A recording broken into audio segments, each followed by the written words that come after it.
नमस्कार, स्वागत है आप सभी को। आज की कथा है भगवान शिव का जन्म कैसे हुआ।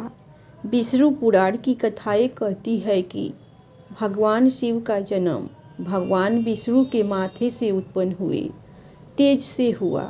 माथे के तेज से ही जन्मे होने के कारण भगवान शंकर सदैव ओग मुदा में रहते हैं।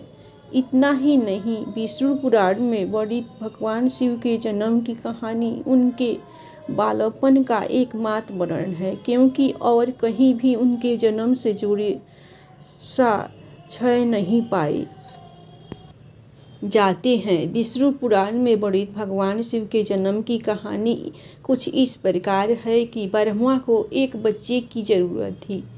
अपनी इस इच्छा को पूरा करने के लिए उन्होंने कठोर तपस्या की। उनकी तपस्या के फल के तौर पर एक रोता हुआ बालक उनकी गोद में आ गया। जब ब्रह्मा जी ने इस रोते हुए बालक को देखा तो यह सवाल किया कि तुम रो क्यों रहे हो।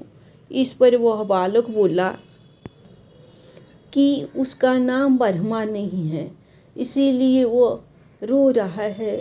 उस नन्हे मासूम बालक की बात को सुन ब्रह्मा ने उसे नाम दिया रुद्र। इस नाम का अर्थ था रोने वाला। परंतु बालक रूप में बैठे भगवान शिव तभी चुप न हुए। इस तरह बालक शिव को चुप कराने के लिए ब्रह्मा जी ने 8 नाम दिए थे।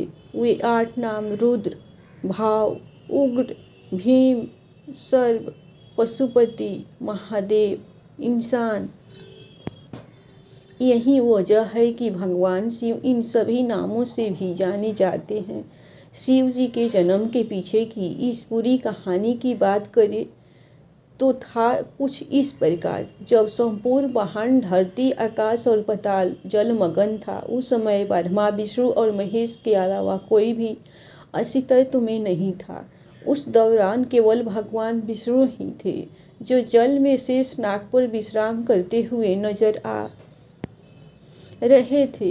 तभी ब्रह्मा जी भगवान शिव की नाभि से प्रकट हुए और फिर भगवान शिव की उत्पत्ति माथे के तेज से हुई। ब्रह्मा जी से शिव जी को देखा तो पहचानने से साफ इनकार कर दिया। ब्रह्मा के इनकार से भगवान विष्णु को यह भय सताने लगा कि कहीं शिव जी रूठ न जाए, जिस कारण उन्होंने ब्रह्मा जी को दिव्य दृष्टि प्रदान की, जिससे उन्हें शिव जी के बारे में स्मरण हो आया।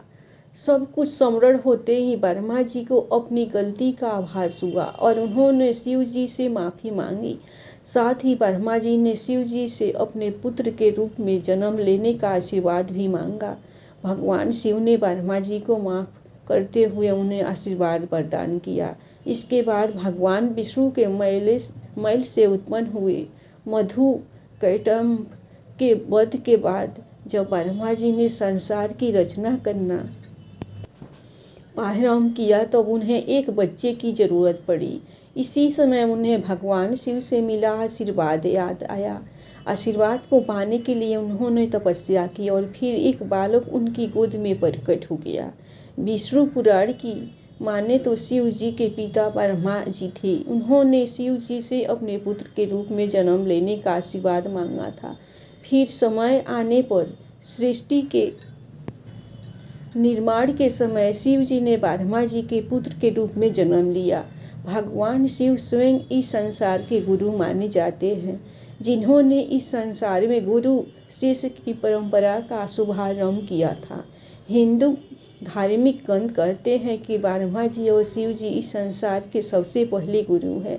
जहाँ ब्रह्मा देव अपने मानस पुत्रों को शिक्षा प्रदान की थी, वहीं भगवान शिव ने अपने 7 शिष्य को शिक्षा प्रदान की थी। इन्हीं 7 शिष्य को सप्तऋषियों का दर्जा दिया गया। शिव पुराण में जन्म से जुड़ा शिव का रहस्य कहता है कि भगवान शिव का आदि और अंत से कोई संबंध नहीं है।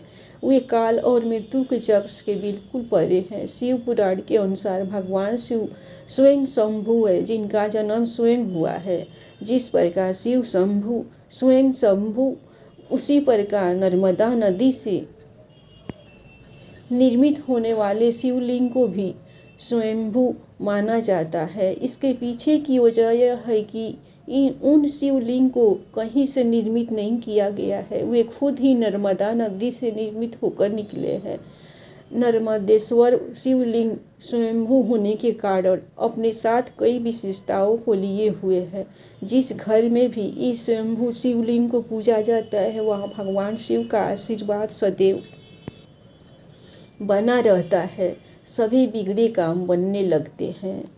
धन्यवाद। आप लोगों को भगवान शिव की जन्म की कथा पसंद आए तो आप लोग दिल खोलकर लाइक सब्सक्राइब जरूर कीजिए।